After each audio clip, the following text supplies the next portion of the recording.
Boa tarde, que saudade! Eu começo essa tarde com muita felicidade, né? O final dessa tarde aí com muita felicidade, né? Dando as boas-vindas a todo mundo que está chegando aqui, né? E bater um papo aí, um happy hour com um grande parceiro, um autor formidável, que tem várias histórias incríveis para compartilhar. Então, eu quero aqui dar uma boa tarde a todo mundo, sejam muito bem-vindos. Eu sou Viviane de Souza, parceira do ETS, engajada aí nesse propósito de atuar pela educação, transformação, inovação e sustentabilidade para um planeta, para uma sociedade cada vez mais viva, cada vez mais justa e cada vez mais engajada em causas como essa. Então, Celso, bem-vindo, né? Eu queria passar a palavra para você, dar boas-vindas aí para todo mundo e se apresentar um pouco. Obrigado, Vivian. Obrigado pela oportunidade, por abrir esse espaço. Faz parte da jornada de autor, né, algo que eu me tornei o ano passado, levar minha mensagem ao mundo. E isso não é só no livro que está publicado e colocado em todas as livrarias que estão fechadas neste momento. Ele está lá guardado nas prateleiras dessas livrarias todas, né? Ele está na Amazon, ele está em outras plataformas para compra física, digital, mas isso não é suficiente. Então, cada vez que se abre um espaço como esse que você está me abrindo, eu é que fico agradecido, porque é mais uma chance de eu conversar com mais pessoas. Que depois vocês vão ler o livro ou não, é uma outra história, mas eu acho que a gente precisa contaminar a gente, né? A gente tem muita gente boa, só que é assintomática, não mostra que é boa. É verdade, Celso, é verdade. Precisa contaminar e mostrar, quando a gente se engaja, o quanto é importante engajar também, porque é só assim que a gente constrói uma sociedade melhor. Precisa ir motivar mais pessoas, né, Celso? Acho que você tem uma bagagem incrível, uma trajetória profissional muito admirável, respeitável, é um profissional ético, uma pessoa séria, comprometida mesmo aí com as causas sociais, ambientais, super engajado. Eu tenho uma honra de ser sua parceira, sua amiga, e esse autor que eu tenho tanto orgulho, é um livro que eu recebi com muito carinho, eu tenho oportunidade de ler, recomendo sim a leitura, porque eu acho que o Celso, ele traz essa reflexão, né, para cada um de nós, de como a gente pode se movimentar, começar a se mexer, pensar de tantas formas, né, que a gente pode contribuir aí, é só começar, né, Celso? É só dar aquela mordidinha ali, é só começar. Então, fala um pouco, Celso, para a gente aí da sua carreira, fala um pouco de você, como você chegou até aqui e o que te inspirou aí a escrever esse belo livro. Eu tenho 57, vou fazer 58 anos mês que vem, em agosto, e a minha carreira sempre foi em comunicação. Na verdade, lá atrás eu queria ser médico, era o que eu dizia para mim mesmo, né? Quando me perguntavam o que você vai fazer, eu dizia, vou ser médico pediatra. Desde pequeno já tinha não só a profissão quanto a especialização.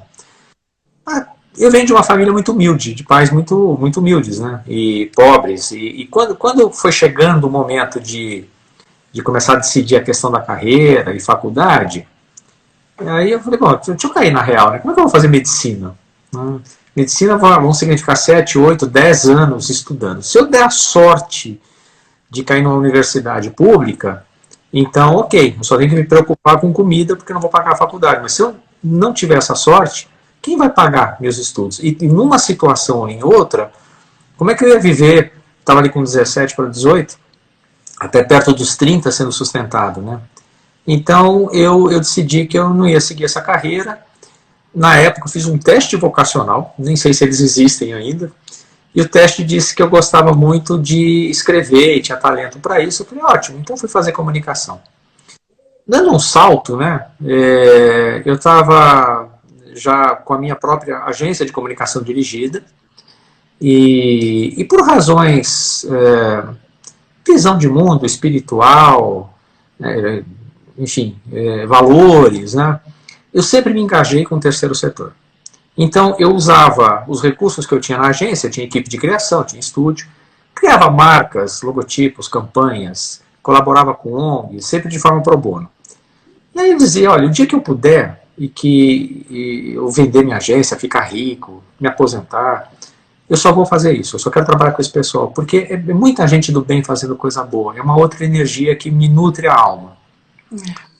A oportunidade surgiu não de ficar rico, mas de vender a agência, quando em 99, ao final de uma reunião com um cliente multinacional, ele falou assim, Celso, você tem mais 5 minutos? Né? Porque é o seguinte, agora a matriz, os gringos lá nos Estados Unidos querem que a gente escolha uma ONG, uma causa. Essas coisas estavam começando a acontecer no Brasil, no final dos anos 90. E você gosta dessas coisas do terceiro setor, esse povo de ONG, né? O que você acha que a gente... Eu falei, bom, peraí, eu posso trabalhar pro bono, dar conselhos, palpites para ONGs, eu não vou fazer isso para uma multinacional. Então eu enxerguei realmente que ali tinha um negócio, eu decidi vender minha agência de comunicação e criei uma consultoria chamada Atitude. E a Atitude nasce de 99 para 2000, bem na virada do milênio, para fazer a ponte entre o setor social, que precisava de recursos financeiros, de apoio para crescer, para fazer o que faz, e o setor privado, com as empresas olhando para o social e dizendo, bom, a gente agora tem uma coisa de responsabilidade social. Né? O que isso significa? Com quem que eu posso me juntar e que seja a expressão da minha responsabilidade social? Então eu resolvi montar uma consultoria e fazer a ponte entre esses dois mundos. Então eu digo que desde 2000 eu sou um privilegiado. Eu tenho a melhor atividade do mundo, porque literalmente eu sou pago para visitar projetos sociais no Brasil, no mundo inteiro, conhecer gente do bem fazendo coisa boa e falas com quem tem dinheiro, seja uma empresa, seja uma fundação familiar ou privada, empresarial, e fazer essas pontes, e fazer esse pessoal se conversar e fazer um trabalho juntos que torne melhores as coisas no país. Que bom, Celso. Você tem uma história muito linda e inspiradora aí. Eu queria dar boas-vindas a essa turma toda que está aqui chegando, mandando beijo, mandando tchau, mandando abraço. É muito bom compartilhar essa tarde, esse final de tarde com cada um de vocês, né, que são parceiros, que estão aí apoiando a causa, que estão na curiosidade de conhecer um pouco mais sobre o Celso, um pouco mais sobre essa publicação tão especial. Então, para quem entrou depois aí, né, a gente está aqui hoje tem como tema principal a decisão de que o mundo precisa, né, que é o livro aí de autoria de Celso Greco. O Celso falou um pouco aqui sobre a trajetória da carreira dele, o que inspirou ele a chegar até aqui, né? E agora a gente vai pedir para ele falar um pouquinho do que foi que despertou ele a escrever esse livro. Fala para a gente, Celso, o que te levou a escrever, o que te levou para a editora Gente, o que motivou esse encontro inteiro? Eu tinha uma situação que era recorrente na minha vida, né? Estava no aeroporto, estava de férias em um hotel, puxava assunto com alguém e as pessoas falavam, o que você faz? Aí eu contava o que eu fazia.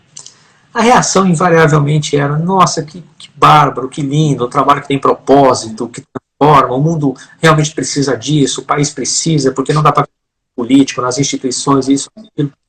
Fantástico, eu adoraria poder me engajar também, mas não tenho tempo, não tenho talento, não é momento, mas é legal o que você faz, né?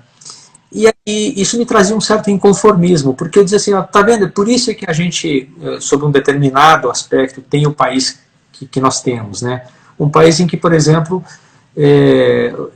perto de zero o índice de engajamento em trabalhos voluntários na juventude. Em outros países, os jovens, desde muito cedo, começam a pensar em que organização social, ambiental ou causa eles vão engajar, e querem ser voluntários.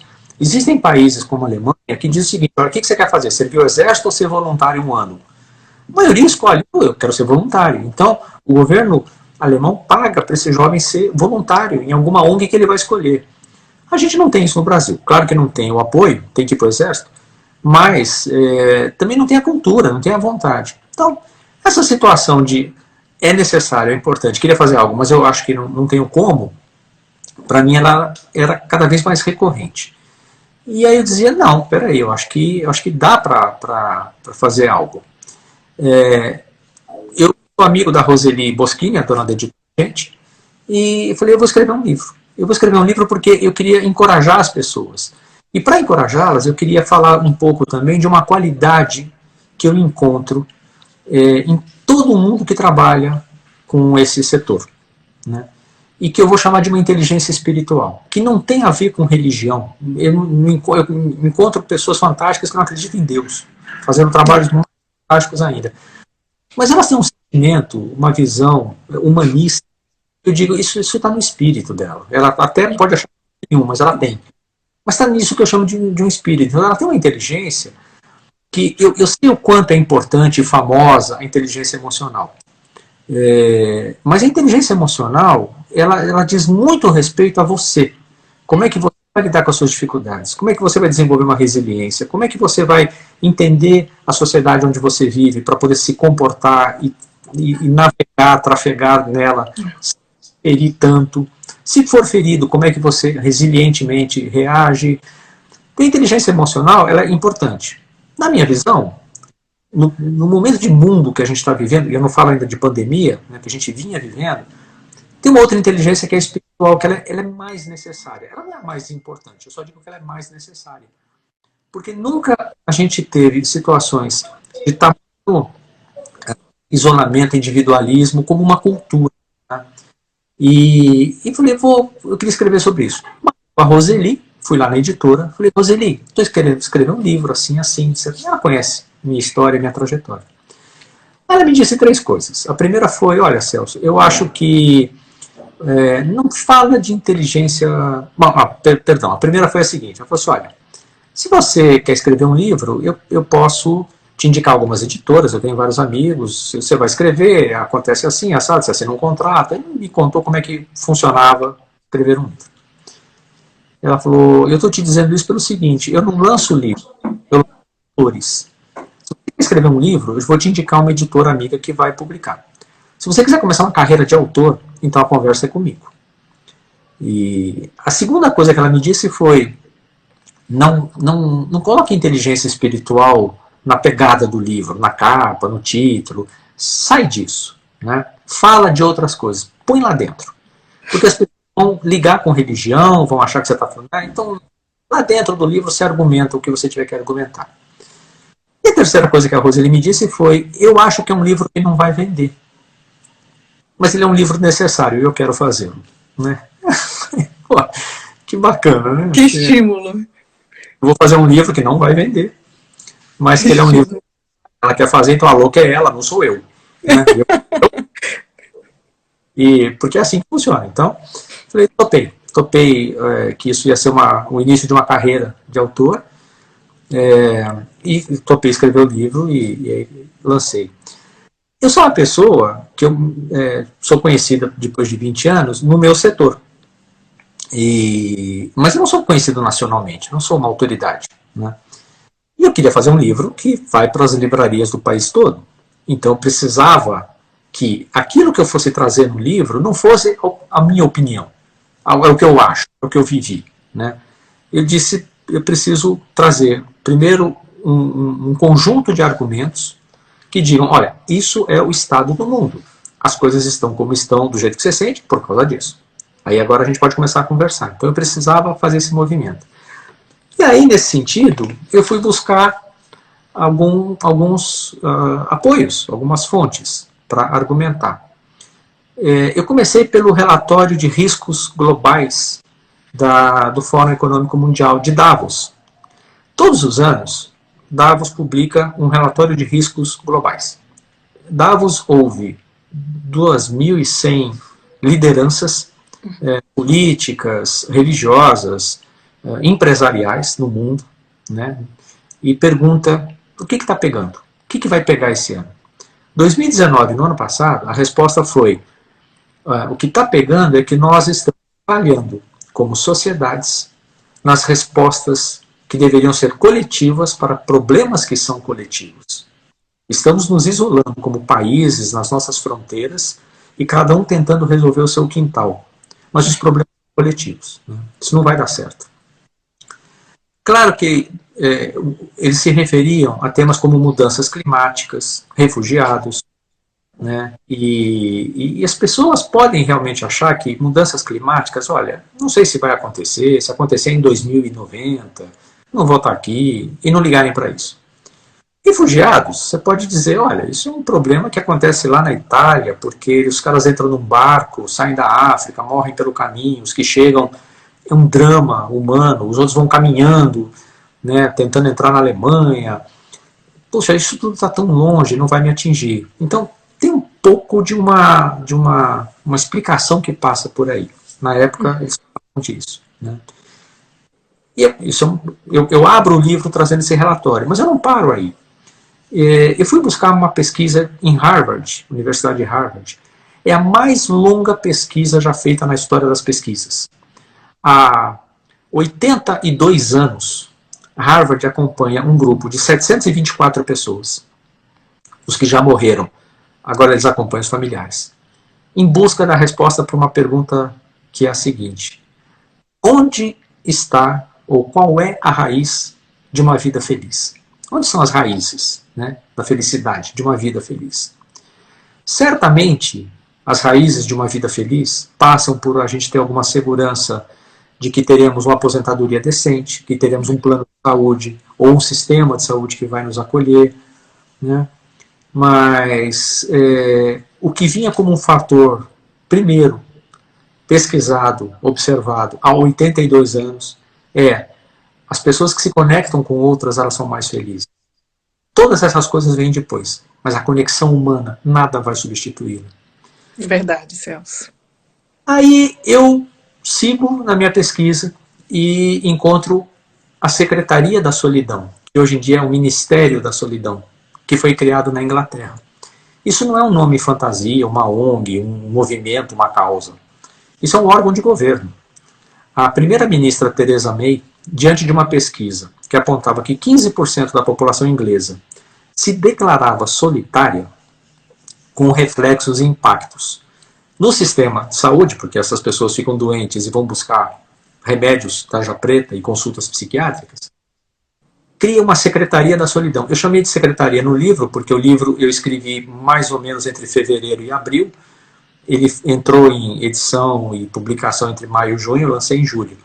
E mais ou menos essa altura de julho, a Inglaterra faz virar ministério. E o dado dessa pesquisa é que eles não falavam de pessoas solitárias, velhinhas, viúvos. Falavam de gente comum, como eu, como você, que ainda assim adoecia por algo que eles identificaram com o nome de epidemia da solidão. Então eu vou trazendo esses argumentos no livro para dizer, olha, existe um modelo de mundo, eu não estou falando de capitalismo, não é essa a praia da discussão, mas existe um modelo de mundo que a gente está caminhando nele, né, de certos valores ou coisas que estão influenciando a nossa cultura, o nosso jeito de ser, que não nos estão levando para um bom termo.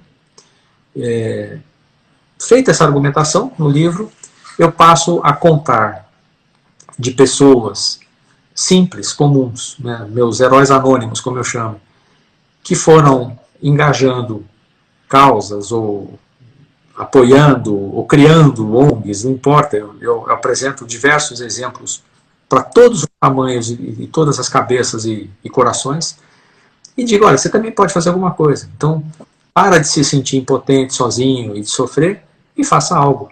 Isso é um jeito de deixar um legado para o mundo, como está no livro.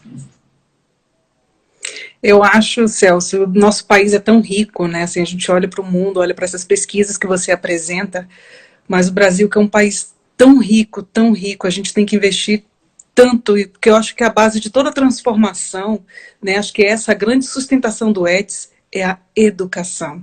Eu acho que só a educação ela vai conseguir sensibilizar cada vez mais pessoas, não só para questões sociais, mas como também para esse engajamento, né, de perceber que as pessoas conseguem fazer, por mínimo que seja uma ação, ou pelo máximo que seja uma ação, ela tem um impacto. Né? Eu acho que o impacto em cada um de nós, o impacto no próximo, o impacto na sociedade, nas empresas, nos setores. Então, assim, eu acho que o seu livro, eu tive a oportunidade de ler, ele me transmitiu uma mensagem que para mim ficou muito forte.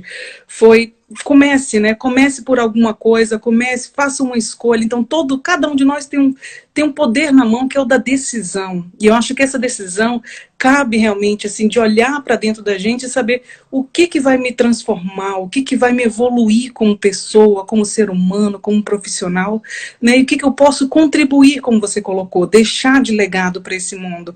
Eu acho que tem tantas áreas aí que necessitam de socorro, tem tantas ONGs fazendo trabalhos belíssimos, sérios, assim, e eu fico tão feliz, assim, eu começo mesmo, assim, eu sou apaixonada, primeiro pelo ser humano, acho que você colocou esse fator realmente de que acho que o início e o fim é a parte humana, né? Então a gente não consegue nada sozinho, a gente não é nada sozinho, a gente veio de alguém, a gente veio de alguma coisa, de alguma origem, e tudo isso começa e termina em pessoas, né? Então acho que se as pessoas se despertarem a consciência para a soma, para o coletivo, para o dar mão, né, para o estender aí ajuda, eu acho que a gente consegue sim transformar a realidade. Agora, eu te faço um questionamento, Celso, assim, você concorda, né, que a pandemia trouxe uma enorme crise econômica, né? Tudo isso que a gente está vivendo, que a gente está percebendo, que está transformando a realidade do que era normal, né? E agora a gente está se adequando, né, e reorganizando toda uma estrutura, né, pessoal, profissional. Então, assim, então, o que trouxe esse sentimento de solidariedade? Você acha que tudo isso, o que ficou, né, o mais importante foi esse sentimento de solidariedade aos menos favorecidos?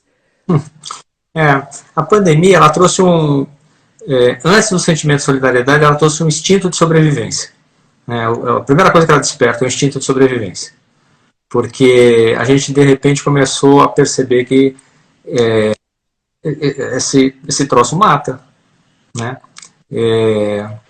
Então, eu acho que tem algumas coisas para a gente observar aí. A primeira delas é, curiosamente, no livro, e aí, de novo, não sou, eu argumento essas questões, mas estou sozinho.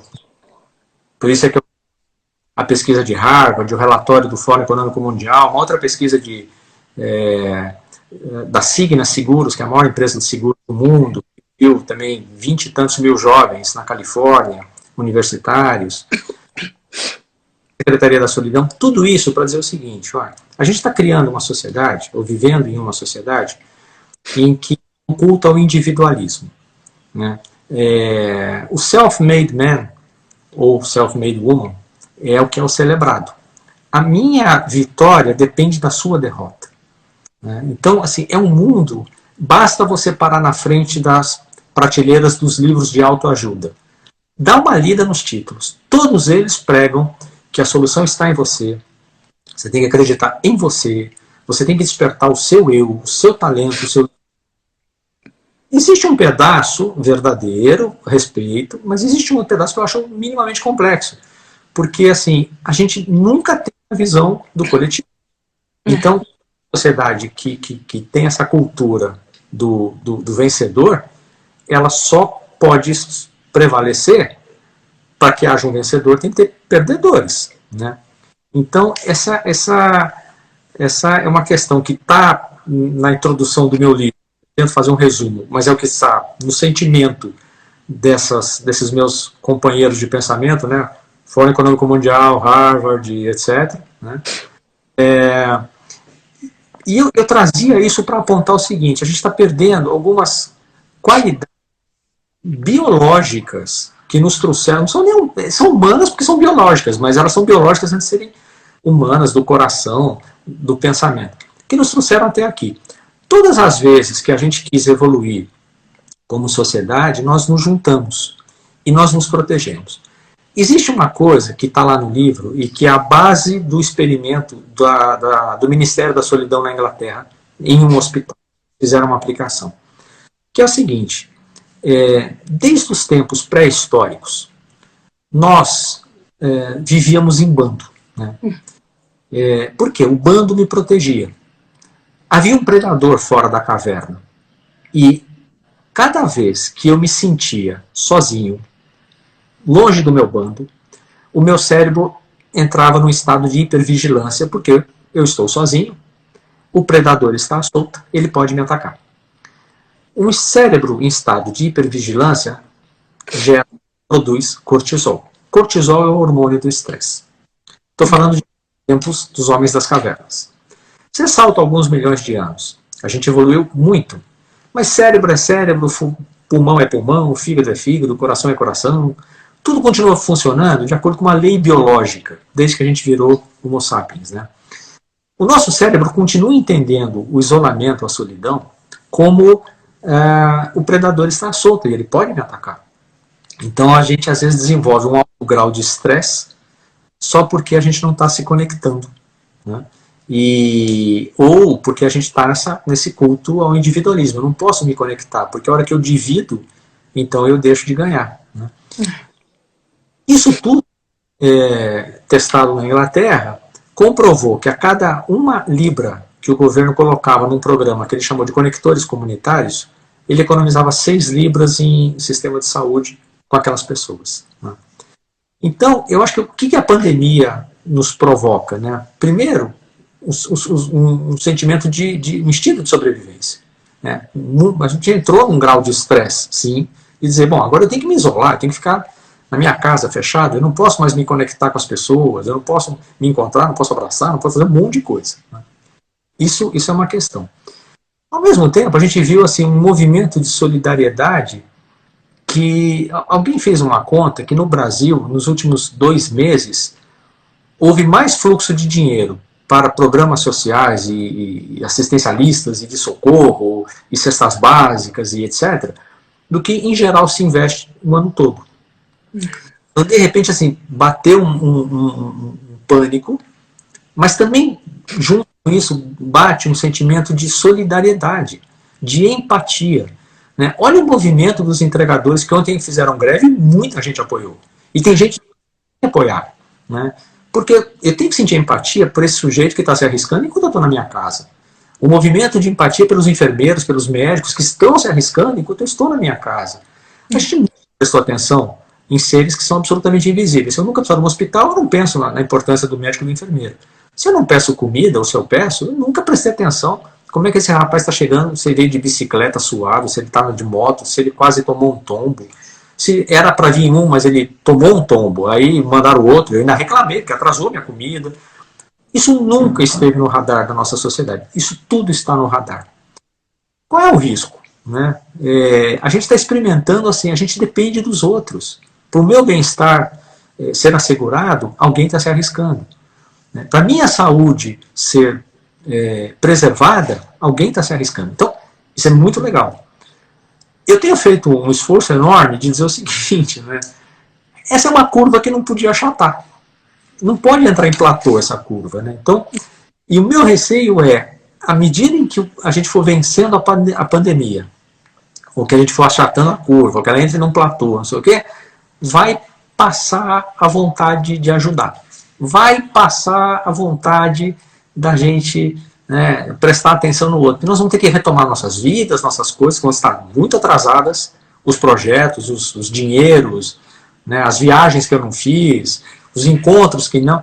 Então, assim, eu estou olhando com muito cuidado o que vai vir, né, e tentando a bandeira de que a gente não pode voltar. Eu não gosto de falar do novo normal, porque para mim é o normal de novo. Eu falo assim, é outro normal. Vamos tentar criar uma outra coisa? Porque o normal é assim, a gente deu uma recalchutada. Qual é o novo normal? A gente aprendeu que podemos nos encontrar e fazer conferências e reuniões pelo Zoom.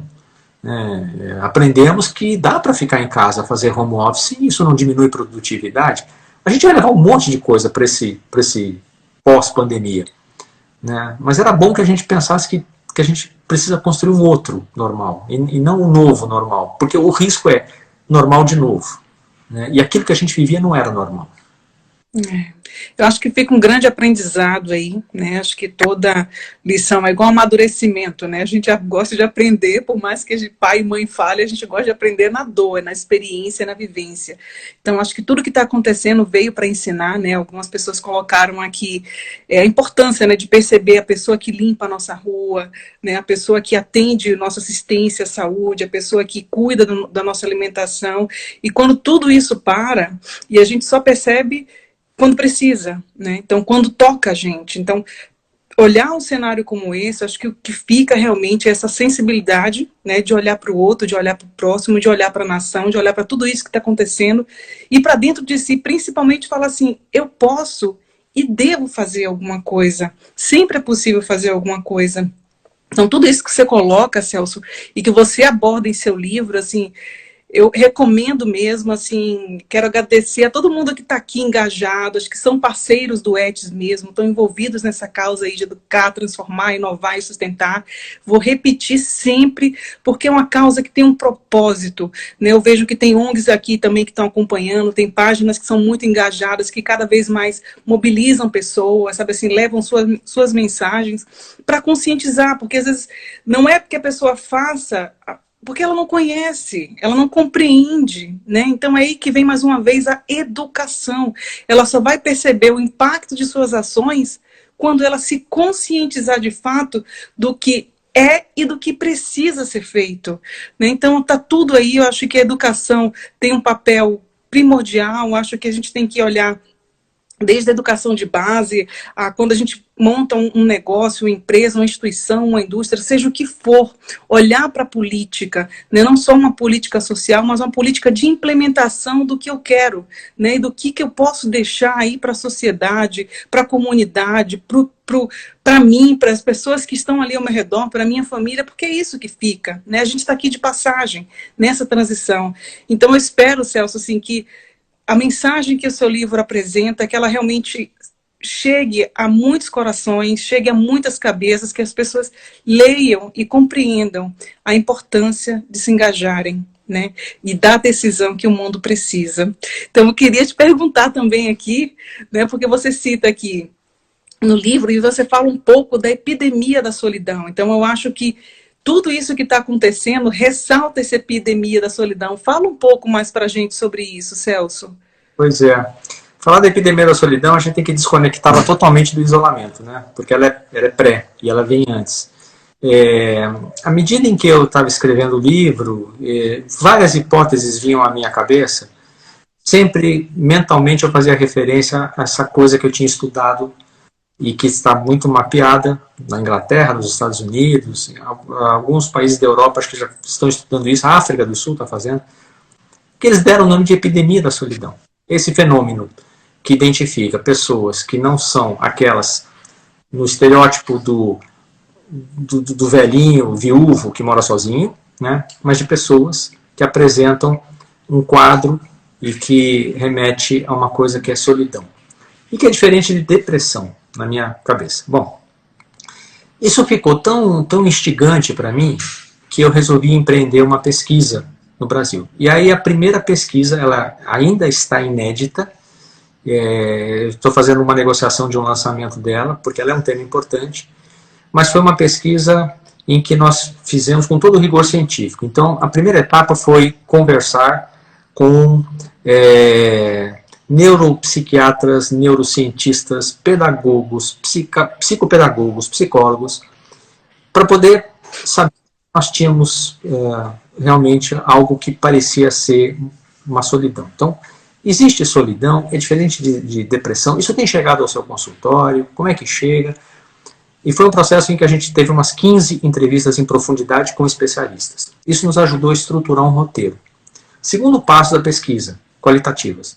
Cerca de 100 pessoas em São Paulo foram entrevistadas com profundidade também, pessoas comuns, que eram, né, para falarem sobre solidão. O que os especialistas trouxeram, o que a Quali nos apontou, nos deu 7 espectros da solidão. Aí nós fomos para a Quant. Então, 2.500 entrevistas em todo o Brasil, 5 regiões, norte, sul, leste, oeste e centro-oeste. Todas as faixas etárias, a gente pegou acima de 16 até os 75, classes sociais. Uma pesquisa que tem 2,3% de margem de erro e 95% de confiabilidade, né? Por isso que eu disse, feita com o Instituto, que usou do rigor técnico para eu poder dizer, tenho um retrato da sociedade brasileira. Ela não é uma pesquisa médica, é uma pesquisa de comportamento, né? Mas ela trouxe o que eu acho, não só a confirmação dos 7 espectros da solidão, e que são diferentes de isolamento ou de depressão. Eles causam a depressão os causa, mas são mundos paralelos, espectro e depressão, né? Então, solidão e depressão. Mas o dado mais preocupante, Vivian, é que esses 7 espectros estão fortemente presentes na faixa etária dos 18 aos 34 anos, em todas as classes sociais. Então, eu concordo quando você fala da questão da educação como uma saída de país, mas a gente ouviu jovens universitários, a gente ouviu pessoas que já estão formadas, a gente ouviu também desempregados e pobres, mas a gente ouviu classe A. E aí você descobre que existe um fenômeno que ele perpassa por todas essas questões. Né? Quem tem e quem não tem educação, quem tem e quem não tem dinheiro, quem tem e quem não tem condições. Eu acho pouco provável que a gente possa não pensar ou não considerar os impactos que uma possível, eu vou chamar de epidemia da solidão aqui no Brasil, possam trazer para a gente no futuro. A Inglaterra criou a Secretaria da Solidão e os programas de políticas públicas a partir de um índice de 15% da população se declarando solitária. A nossa pesquisa pegou 14,7%. Ou seja, a gente tem praticamente o mesmo quadro da Inglaterra. Né? Então, essa minha próxima bandeira é essa. A gente está fazendo agora um paralelo entre a situação que nós estamos vivendo nesse isolamento compulsório e reflexos que ele pode ter, essa situação ela pode ter para potencializar ou não, enfim, mudar algo desse espectro da solidão. Eu não creio que vai ter grandes impactos transformadores. Eu acho que um dado que nós temos, conclusão do grupo que eu reuni, né, o isolamento está afetando as pessoas mais velhas, sem dúvida. Elas estão se ressentindo do isolamento, afastando de um convívio. Né? Mas o isolamento vai passar. E quando passar, os mais velhos voltam para as suas atividades. A solidão ela é um estado de alma. Então, com ou sem isolamento, ela vai continuar dentro de cada um desses jovens aí que a gente identificou com muita preocupação. E é o que Marconi coloca aqui, né? A solidão não atinge as pessoas da mesma forma. Né? Não. Então ela não atinge, e nem todo mundo tem os 7 espectros. Né? Tem gente que tem mais esse, menos aquele, mas eles estão bem distribuídos. Assim.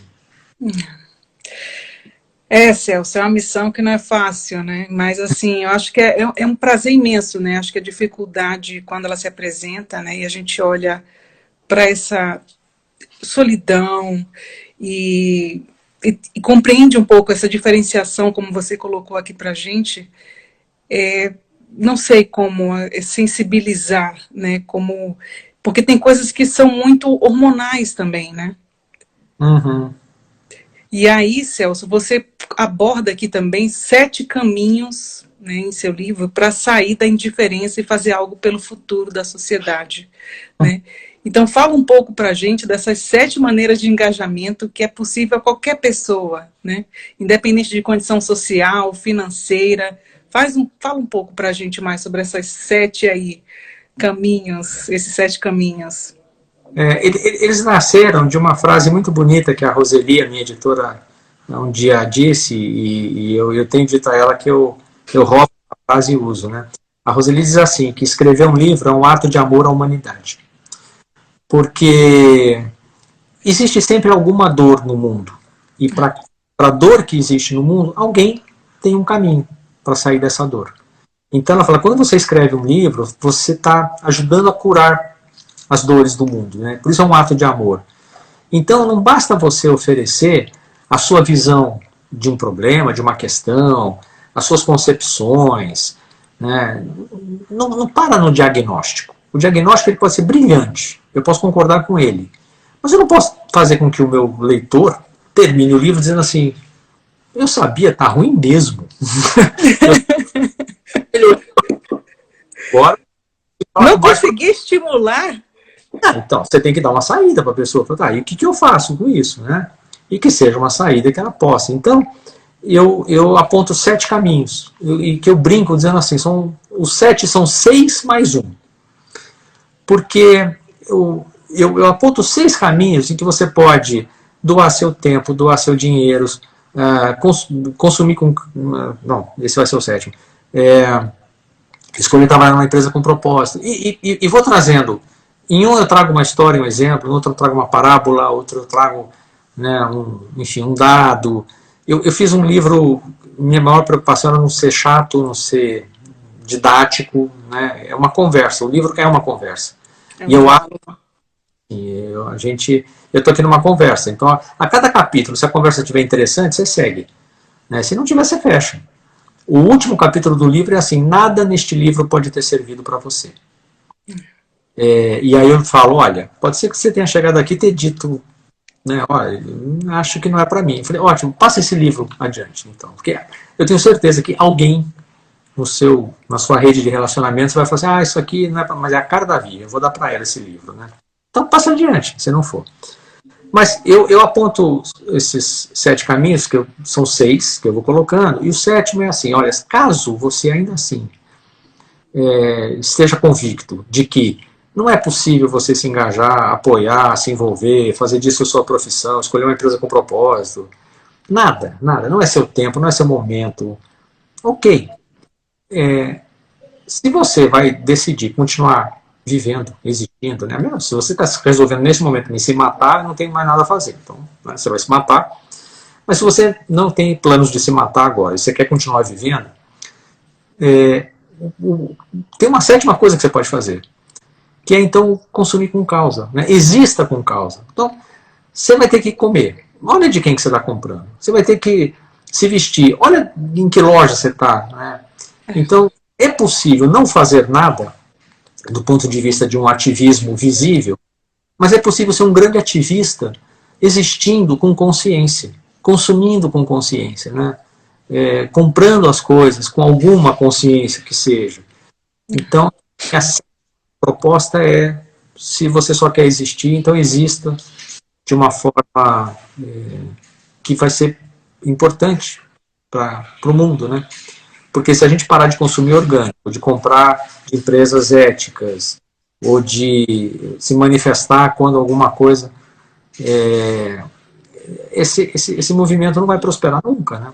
Então a gente quer um mundo melhor, mas não me comprometa. Então, e olha a pergunta do Marconi aqui, Celso. Ele fala, a condição socioeconômica tem influenciado no impacto da escolha desses 7 caminhos? Olha aí, Marconi. Não.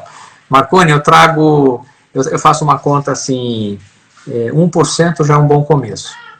E a porcentagem, você ganha o quê? 2.000? 25 reais, pode, é 1%. Aí eu fico, R$5 fazem. Não, você ganha 2.000, 2.500, mas 25. Tá bom. Quantas horas você tem no seu... 1%, dá 1 hora e pouco. Assim. Então, assim, você pode doar um tempo, você pode doar R$25, você pode... Né, uma máscara, você pode doar uma máscara que custa de 1 a 5 reais no camelô. Compra uma e doe uma. Né, para alguém, um entregador que não tem dinheiro. E uma das encrencas aí, você vê que as empresas não estão dando máscara. Então, compra uma máscara. E da próxima vez que você pedir comida, fala assim, toma, meu filho, a sua caixinha, a sua gorjeta e uma máscara para você usar aí. Né? Esse tipo de coisa. Então, não tem. Eu apresento também negócios sociais, já para um patamar de gente que pode investir, que tem dinheiro. Então, saindo do mais básico ao mais sofisticado. Eu trago uma história de uma senhora que tem 92 anos e que 50 anos de idade, mais ou menos, ela faz roupinhas de bebê, né, dos 40 e pouco. O que ela faz? Ela tem uma maquininha de costura, as amigas dão um retalho, ela faz roupinha de bebê e depois ela doa. E fiz uma conta, nesses anos todos, ela deve ter feito aproximadamente umas 30.000 roupinhas de bebê. Tem fábrica que não fez isso. Eu tenho certeza que hoje tem adultos que usaram as roupinhas de bebê que ela produziu. Ela nunca se perguntou quantas roupinhas, impacto social ela teve, mas... quantas famílias pobres e crianças não tiveram que vestir graças a ela, sentadinha, até hoje, aos 92, ela continua fazendo roupinha de bebê. Então, assim, não tem desculpa. Agora, se você tiver todas as desculpas, então fica com a última. Bom, você vai ter que comer, tem que dormir, né, tem que consumir, então faz isso com com causa. Né? Sempre tem, né? Temos como escolher, né? E que as escolhas das pessoas sejam cada vez mais conscientes mesmo aí, analisando o que vai consumir, de quem vai consumir, né? E que as empresas estejam cada vez mais envolvidas, né? E respeitem realmente essa sustentabilidade aí. É preciso cada vez mais um desenvolvimento sustentável. E você tocou num ponto final, Celso. Eu acho que uma parte que eu queria que você esclarecesse, o que todo mundo fala em lucro social, lucro social. Então, assim, você encoraja as pessoas, né, para um lucro social, é um investimento diferente aí, né, e o retorno é a construção de um futuro que a gente sonha, né, mas fala um pouco mais para a gente sobre esse lucro social, qual o impacto disso, como é que cada um pode fazer isso? Então, esse conceito, ele nasceu praticamente 20 anos atrás, quando a Bolsa de Valores, na época era a Bovespa, né, depois mudou de nome, mas a Bovespa queria criar um programa que fosse uma plataforma de responsabilidade social da Bolsa de Valores. E eu propus a eles, foi uma concepção minha, criar uma Bolsa de Valores sociais, em que você tivesse organizações sociais ao invés de empresas, numa listagem, né, tivesse um investidor social, que era o doador, ao invés do investidor preocupado com o lucro financeiro. E eu fazia um paralelo, né, dizendo como esses mundos eram muito parecidos. A ONG que precisa de dinheiro, a empresa que precisa de dinheiro, o investidor e o investidor social. E eu dizia, bom, se esse aqui busca resultado financeiro, lucro, esse aqui vai buscar lucro social. Lucro social é uma sociedade menos desigual, mais justa, com mais oportunidades para todos. 20 anos atrás, esse era o jargão, ou era a forma de explicar para as pessoas que quando elas doavam um dinheiro, elas estavam propiciando uma transformação. Né? Tem tirar aquela sensação de que eu estou enxugando gelo, ONG é um saco sem fundo, que é muito ruim, mas tinha essa fala. Né? Então, eu dizia assim, não, tem organizações que trabalham na causa, não na consequência. Quando alguém está com fome, você tem que dar prato de comida. E tem que dar o café, o almoço e a janta, porque essas pessoas sentem fome 3 vezes ao dia que nem a gente. Né? E amanhã elas vão sentir de novo. Então, o capitalismo é absolutamente importante. Só que, enquanto organizações ou sistemas assistencialistas vão dar essa comida, será que não tem ninguém para pensar por que as pessoas estão passando fome? Como é que eu diminuo a dependência, né, que é um número que vai crescendo, de pessoas do receber assistência?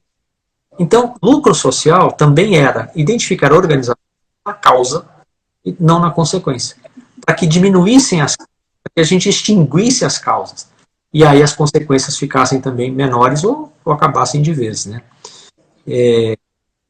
Eu acho que hoje a gente está um pouco voltando ao conceito, porque a gente está começando a descobrir, como disse bem o Fábio Barbosa, que escreveu o prefácio do meu livro. O Fábio foi presidente do ABN AMRO, foi presidente do Santander, hoje está no Itaú Social. Não é possível haver sociedades, não é possível haver empresas bem-sucedidas em sociedades falidas. E quando a gente fala de fazer alguma coisa, empresarialmente é assim, se eu não fizer algo que preserve os recursos naturais, que preserve um mínimo de condição de consumo, ou seja, renda, emprego, bem-estar, eu não terei consumidores, eu não terei matéria-prima.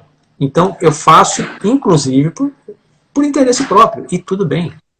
Quando eu digo se engaje em algo, se conecte com outras pessoas e organizações, voluntariado, é uma forma. Você pode olhar isso do ponto de vista, sinto que preciso de um propósito, ou sinto que preciso de um pouco de paz de espírito.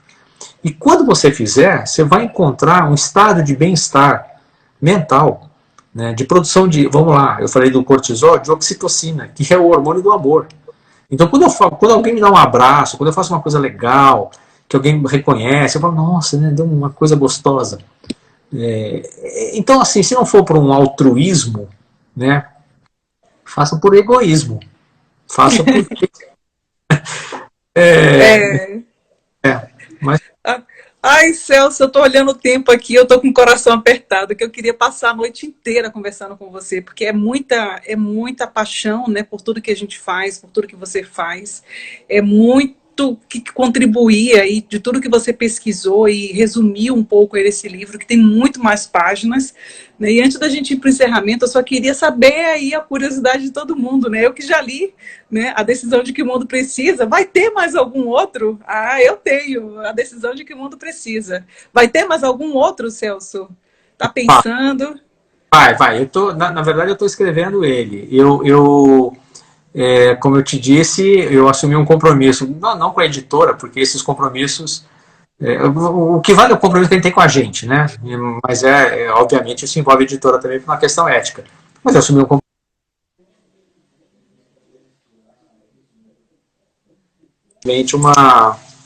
escrever um livro, né? Contar uma história ou levantar uma bandeira. Eu ainda não tenho exatamente título nem nada, mas eu estou escrevendo. De novo, eu insisto nessa história, né? Eu estou escrevendo sobre a inteligência espiritual, não tem jeito. Não, vou manter a distância que me foi recomendada, com a qual eu concordo totalmente, do tema de religiosidade. Provavelmente não terá esse título, mas eu insisto, né, que a gente tem buscado tanto formas de transformação pessoal. Estão aí de novo. Você entra no Instagram, que tem de consciência, despertar, Saint Germain, divino. As pessoas estão em busca, né? Então eu digo, ok, mas não vai muito longe não, olha para o lado, né? Não precisa buscar Saint Germain, que tem uma conexão, que eu tenho que meditar. Cara, tem gente aqui do seu lado. Então eu acho que a gente tem muitos mestres espirituais encarnados, que eles são feios, pobres, estão passando fome, e a gente não olha. A gente gosta daqueles que vêm todos iluminados, né? Nas fotos do Instagram. Está cheio de mestre espiritual encarnado aqui. Então vai aprender com eles. Vai se doar, vai fazer alguma coisa. E Celso, agora eu queria passar a palavra para você se despedir do público, mas antes disso eu quero aqui agradecer mais uma vez a sua presença, você ter aceito o convite do Eds aí, quero agradecer por estar aqui também com cada um, e obrigada mesmo a cada um de vocês que enviou a contribuição. Acho que o livro do Celso está aí, presentei, acho que é o melhor presente que a gente pode dar é informação, é conteúdo, é coisas que constroem. Acho que seu livro veio aí para deixar essa mensagem, né? Então eu aconselho, né, que vocês adquiram o livro A Decisão de que o Mundo Precisa, e queria te passar agora a palavra para você fazer as considerações finais aí para o pessoal. Eu acho que, nossa, é tão difícil fazer considerações finais, Vi. O tempo passa rápido. Leiam o livro, se puderem, me sigam no Instagram, é o básico, né? Tem que fazer esse pedido de merchan. Meu Instagram @Celso Greco, tá? Com 2 Cs ali, Celso Greco, tá? E aí tá aqui na página do Eds também o perfil do Celso, para quem quiser seguir o Celso aqui, sigam e acompanhem o conteúdo dele. Ele tem muito conteúdo para compartilhar. Eu estou olhando o tempo aqui, a gente acha que em 2 minutos, assim, a mensagem final, tem uma imagem que eu gosto demais dela, que é uma águia enorme pousada num galho muito frágil, né? E a mensagem é assim, você pode olhar e fazer, nossa, que ave doida, né? Porque ela é pesada, enorme desse jeito, ela confia no galho pra caramba, porque ela pousou ali, né? E aí eu gosto de dizer o seguinte, não, ela não confia no galho, ela confia nas asas. Porque se aquele galho arrebentar, ela bate as asas e voa. Eu acho que à medida em que a gente se desenvolve como ser humano, a gente desenvolve as nossas asas. A asa da esquerda é a asa do conhecimento. Quanto mais você puder desenvolver o seu conhecimento, melhor. Mas aí tem uma segunda asa, que é a asa da direita, que é a asa do discernimento. Então, se você escolher apoiar uma ONG, começar um movimento, ser mais solidário, né, não pensa se aquilo vai dar resultado. Isso é olhar para o galho. E o galho pode ser frágil, e o galho pode quebrar. Não, pode ser que aquilo não dê resultado. Confia nas suas asas. Porque se não der, você bate as suas asas. E você voa para uma outra. Então, isso é um olhar de consciência, isso é a gente pousar o nosso talento, né, naquilo que a gente achar que naquele momento nutre o coração, a alma, a cabeça.